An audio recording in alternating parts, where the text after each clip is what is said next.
El coronavirus azota al mundo sin una perspectiva clara todavía de vacuna en primer lugar y de terapia en segundo lugar.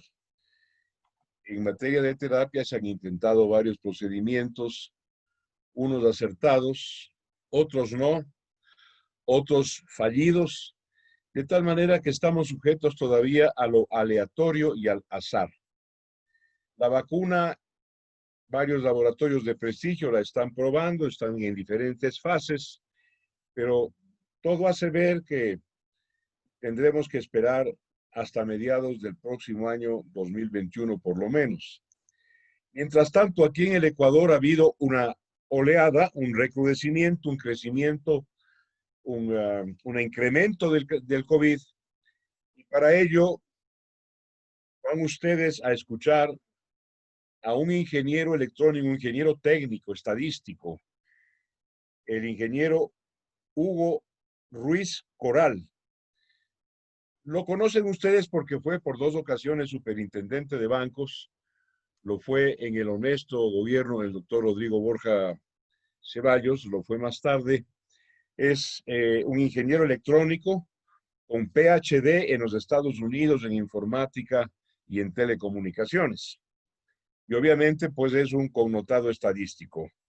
Voy a darle al ingeniero Ruiz, a Hugo, una cordial bienvenida para que nos explique cómo está yendo esta evolución del COVID en el Ecuador. Hugo, ¿cómo está? Adelante, escuchamos. Buenos días, Marcelo, y buenos días a su audiencia. Bueno, en realidad parece que hay, se podría decir, una segunda ola de crecimiento del COVID en el mundo, y particularmente en el Ecuador. Si usted quiere, podríamos poner la imagen de cómo está el crecimiento en Ecuador, y ahí vamos a poder mirar cómo es lo que se proyecta este crecimiento. Explíquenos ese cuadro, por favor. La estadística no es muy familiar para la gente, pero explíquelo usted. Vamos, en el Ecuador. Voy a explicarlo de una manera lo más simple posible. En el eje vertical tenemos el número de contagiados y en el eje horizontal el tiempo en el cual se han fijado ciertas fechas para poder representar en el gráfico. Ahora bien, la parte de puntos azules que casi están juntos es lo que ha sucedido en la realidad en el Ecuador. Hay un par de discontinuidades debidas a que se presentó en un determinado momento algo que es muy extraño. Es decir, que el número de contagiados en un día X era menor que el número de contagiados en un día anterior, lo cual no puede ser. Hugo, le voy a pedir un favor. Con mucho gusto. Usted sabe que el cuadro estadístico está muy claro. Estas rupturas, ¿no es cierto?, de las variables que usted utiliza, me permito sugerirle que las pase por alto y vaya a explicarnos un concepto. Por ejemplo, ¿por qué en la curva ascendente tenemos ese color rojo allí? Yo pienso que eso es mucho más importante que nos cuente las pequeñas quiebras estadísticas. Encantado, Marcelo. Bueno, el color azul entonces es la realidad, para hablarlo en términos muy simples. Y el color rojo es cómo matemáticamente se proyecta esa realidad. Entonces usted ve que la realidad establece un crecimiento continuo y por lo tanto, matemáticamente, la proyección también, si cabe el término o la redundancia, continúa con ese tipo de crecimiento, con esa tasa. Es decir, Hugo, que el crecimiento de la realidad que está en línea oscura, el crecimiento de la realidad que es continuo, determina forzosamente un crecimiento de la proyección. Exactamente, su apreciación es absolutamente correcta. Y esto es así porque matemáticamente para hacer la proyección se considera fundamentalmente los valores de los resultados que se han obtenido anteriormente. Es decir, lo que denominamos estadísticamente una serie histórica. Muchas personas la llaman también una serie de tiempo, pero lo correcto me parece a mí es una serie histórica. Entonces, siendo la serie histórica el fundamento para proyectar hacia el futuro, se obtienen este tipo de resultados. Ahora, ¿por qué la serie histórica es el fundamento? Porque realmente en cada resultado que se produce, se está, el resultado realmente absorbe todas las variables que pueden haber influido en él. Y A además ver, en la a eso proporción en voy. que hayan influido. A la gente, Hugo, a la gente, a la audiencia le interesa saber con qué variables ha trabajado su estadística. ¿Qué son las variables? Verbigracia, Bueno, disponibilidad hospitalaria, presupuesto para vacunas, disposición médica, ¿no es cierto? Cuidado de la gente, descuido de la gente, son las variables que a usted, tengo entendido, le permiten establecer esos resultados y por supuesto esa proyección. Entonces, le consulto concretamente, ¿cuáles son las variables que usted ha utilizado para su gráfico estadístico proyectado? eso es lo que estaba tratando de explicar. En cada resultado que se obtiene de cualquier variable, sea esta eh, monetaria o financiera, o sea esta del COVID, como estamos tratando de explicar, intrínsecamente, automáticamente, ese resultado toma en cuenta en absoluto todas las influencias que se hayan podido dar, sin que se lo tenga que hacer en forma explícita, sino esto, el resultado lo considera en forma implícita. Entonces, al estar consideradas todas las variables, el resultado que se obtiene de la proyección es prácticamente exacto. Ahora, ¿por qué? ¿Por qué se produce esto? Esto se produce porque realmente para, para los resultados, realmente, es decir, en los resultados que se obtienen prácticamente en el caso del COVID diariamente, se consideran incluso variables que pueden corresponder a rumores. Es decir, está absolutamente todo, variables de tipo político, de tipo estadístico, de tipo matemático, etc. De tipo especulativo inclusive, ¿no? Y hoy Inclusive, más que nunca. así es. Bueno, Pero aquí, permítame, Marcelo, un segundito. En este caso, a ver, Hugo, no se olvide que usted no está con estudiantes de matemáticas.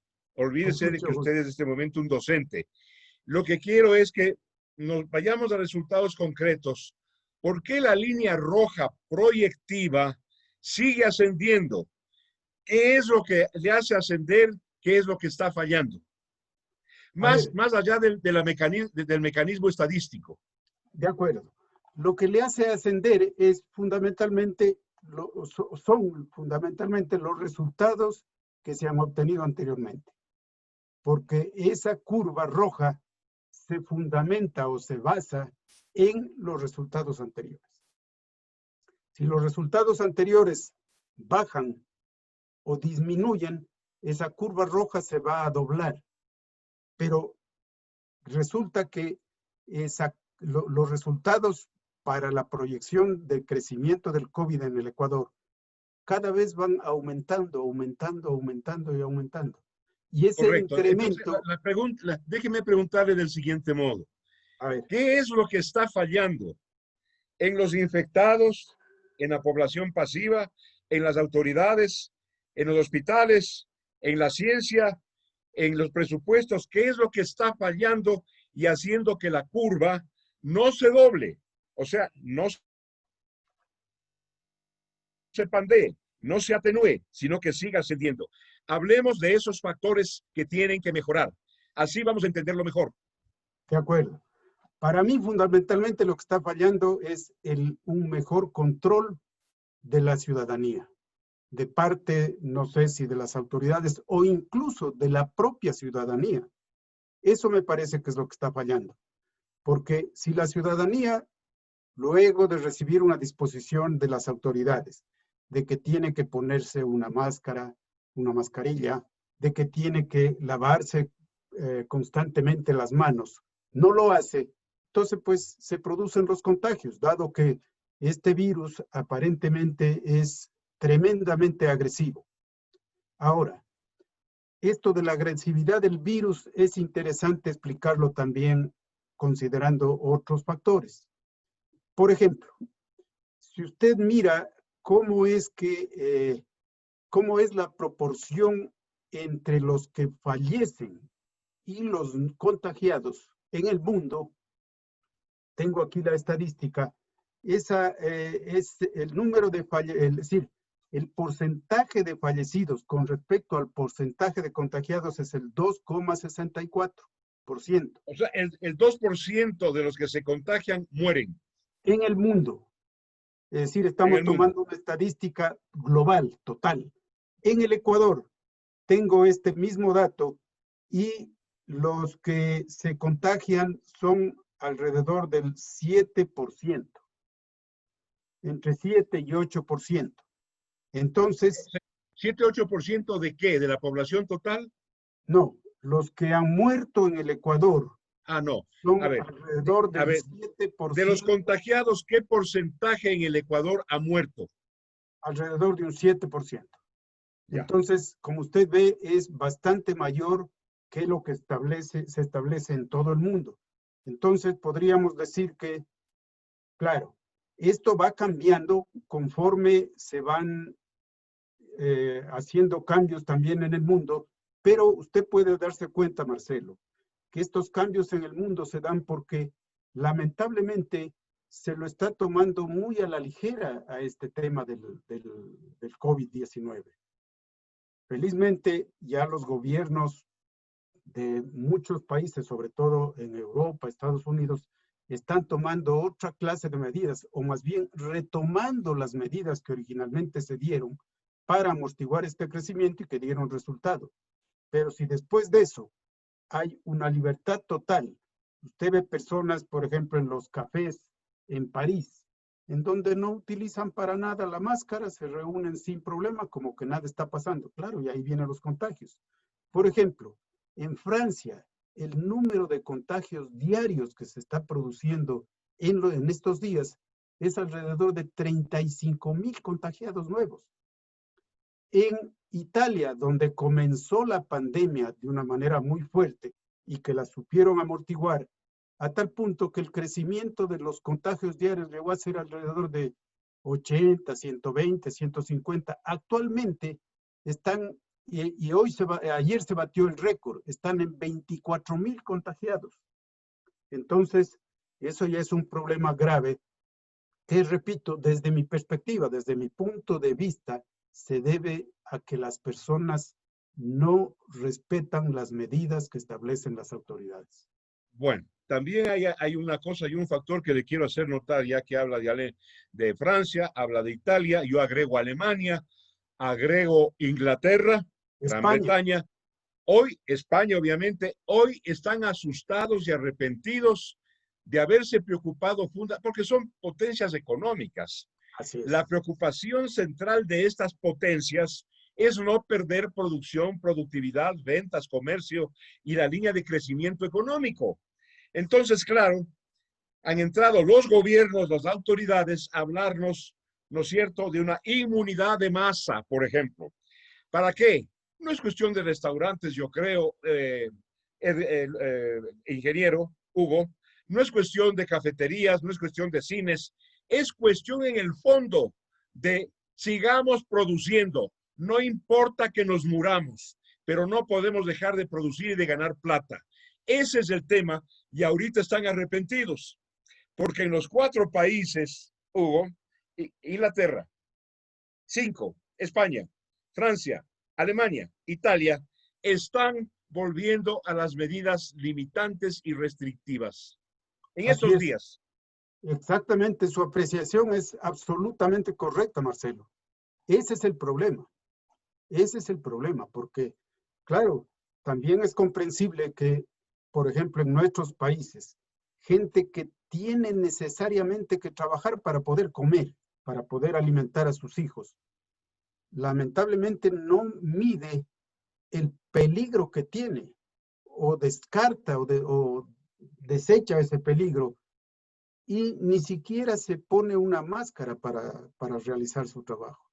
Entonces, me parece que, por ejemplo, si ponemos los gráficos, primero el 3 y luego el 4, vamos a ver cuál es la diferencia que se produce, por ejemplo, entre las políticas que se han tomado en Guayaquil y que se las está respetando y las políticas que se han tomado en Quito. Miremos ahí, por ejemplo, que el número primero, la curva de Guayaquil, desde el momento en que se comenzó a entregar este tipo de resultados a través del COE nacional.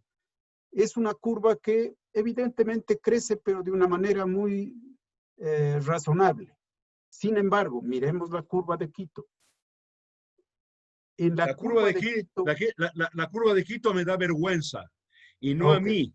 Debería darles vergüenza a las autoridades, Hugo. Debe ser, porque realmente el crecimiento es increíblemente grande comparado con Guayaquil. Le voy a dar dos datos. Aproximadamente el 8 de mayo del 2020 se comenzó ya a publicar estos resultados por ciudades. Si consideramos el promedio que ha crecido Guayaquil y el promedio de lo que ha crecido Quito diariamente, el crecimiento de Quito es de 7.38 veces más que en Guayaquil. Esto significa que por cada contagiado en Guayaquil hay 7 y pico, bueno, no hay el pico en contagiados, pero hay entre 7 y 8 contagiados en Quito. Ahora, claro, Quito comenzó con un valor bastante menor que en Guayaquil. En Quito habían alrededor de 1.600 contagiados y en Guayaquil habían 8.000 ya para esa fecha, con la que se inició la presentación de los resultados. Pero llegó un momento en que Quito comenzó a crecer y claro, hubo un momento en que casi se pusieron iguales. Este momento se produjo aproximadamente el 22 de julio de este año. Repito, el primer registro es del 8 de mayo, pero ya se igualaron en julio, a fines de julio del 2020. Si consideramos, si partimos desde que se igualaron hasta la fecha de ayer, el crecimiento de Quito es 12.93, es decir, es 13 veces más que Guayaquil. Si en Guayaquil hay un contagiado, en Quito se producen 13. Entonces, preocupante. Hugo, cuando nos ponemos a conversar con respecto a estas dos presentaciones de Quito, comparaciones de Quito y Guayaquil, lo que yo pienso y lo que he comentado con algunos amigos es, ¿por qué no seguimos el ejemplo de Guayaquil? Guayaquil está creciendo, pero de una manera razonablemente controlable. Pero en Quito hay un desborde que puede ser en un determinado momento muy peligroso. Hay que decirlo, ¿no? Y simplemente repito lo que oigo. Esta no es una afirmación mía, Hugo, pero repiten los guayaquileños, las fuerzas vivas de Guayaquil, ya más allá de la política, la ideología, los partidos, repiten que sienten un liderazgo por parte de quien es la burgomaestre allá en esa ciudad. Eso es lo que vengo oyendo, ¿sí? Ahora, déjeme referirle algo, de pronto usted lo conoce o no. Hay un estudio hecho en el mes de marzo, abril de este año en Suiza. Y cuando le hablo de Suiza, le hablo de palabras mayores. Los suizos no hablan de memoria. Ellos llegaron a una aproximación bastante cercana de que las ciudades de altura, por razones de temperatura, de presión atmosférica, tenían menos labilidad, proclividad para contraer el virus. No sé qué se hizo con ese estudio, pero le puedo contar porque yo estuve al tanto de eso. A ello puede deberse el hecho de que al principio, el mes de febrero, marzo del 2020, no, el nivel de contagio en Quito era menor. Posiblemente, pero ¿a qué se debe que ahora es mayor? Y le quiero dar un dato adicional para completar este cuadro. Resulta que cuando usted igualmente hace el porcentaje de recuperados con respecto al porcentaje de contagiados en el mundo. Esto es el 67,56%. Fíjese que en el mundo hay alrededor de 44,5 millones de contagiados y los recuperados son alrededor en este momento de 30 millones, 67,56%.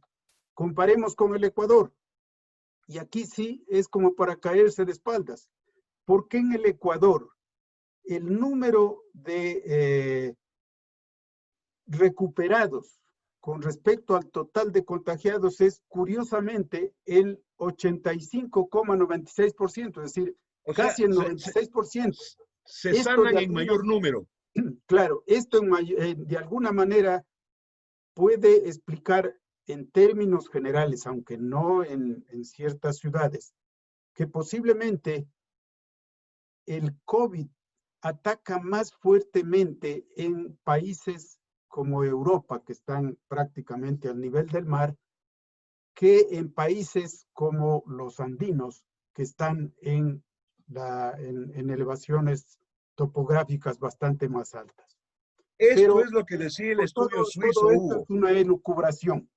Pero bueno, esto es lo que hizo, lo que dijo, lo que expresó el estudio suizo, que no era una elucubración, era una aproximación, ¿no es cierto? Sujeta, por supuesto, a verificación final.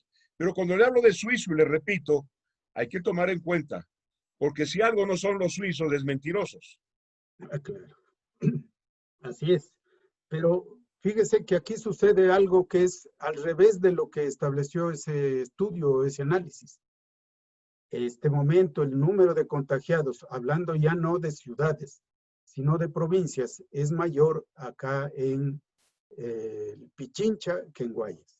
Y Pero bastante porque mayor. intervienen probablemente factores que no son la altura, ni la presión atmosférica, ni la humedad, factores climáticos, sino que intervienen ya factores humanos que tienen que ver con las autoridades, con la publicidad, con la divulgación, con la disciplina social y factores como esos. ¿Me explico? Claro. Incluso, si usted quiere, factores culturales, por último. Claro, Entonces, así es. evidentemente, yo creo que, por lo menos desde mi punto de vista, lo que está sucediendo en Quito, en Pichincha, en Quito, sí es como para preocuparse. Ahora dígame, ingeniero Hugo Ruiz, dígame, Hugo, eh, usted ve venir frente a este cuadro, que es un cuadro no solo preocupante, sino alarmante, ve venir una retoma del semáforo rojo o una retoma de mayor limitaciones y restricciones, porque no tendríamos más alternativa que esa. ¿Cómo ve usted ya? Le pido que, no le pido que especule, pero que adelante. Yo pienso que de alguna manera hay que, si cabe el término, retroceder un tanto en cuanto a las medidas que se están tomando, porque de lo contrario está muy grave.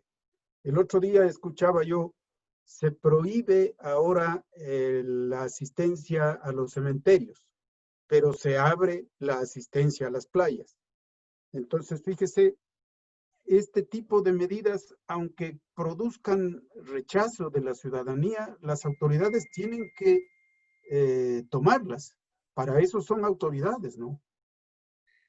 Increíble, ¿no? Déjeme de alguna manera ponerlo en broma. Prohíben ir a donde los muertos por tristeza, los muertos propiamente dichas, y abren las puertas a donde van los muertos de gusto. Es decir, un nivel de irresponsabilidad realmente muy tercermundista, muy subdesarrollado, muy nuestro, mi apreciado y querido ingeniero Hugo Ruiz. Le agradezco mucho por esta medición estadística, son matemáticas, es técnica, aquí no se miente, y pues la conclusión es que hay varios factores que tienen que ver con la jerarquía, con el gobierno, con el gobierno central, con el gobierno seccional, y también hay una enorme indisciplina social, que ya es un evento cultural, porque aquí estamos acostumbrados, disculpe el término rústico, a hacer lo que nos da la santa y regalada gana. Eso es lamentable, eso es lo cultural. Hugo, gracias por haber comparecido aquí a Ecuador en Vivo. Volveremos a estar con usted pronto. A usted, Marcelo, le agradezco y estoy siempre a sus órdenes. Muy Muy amable. amable.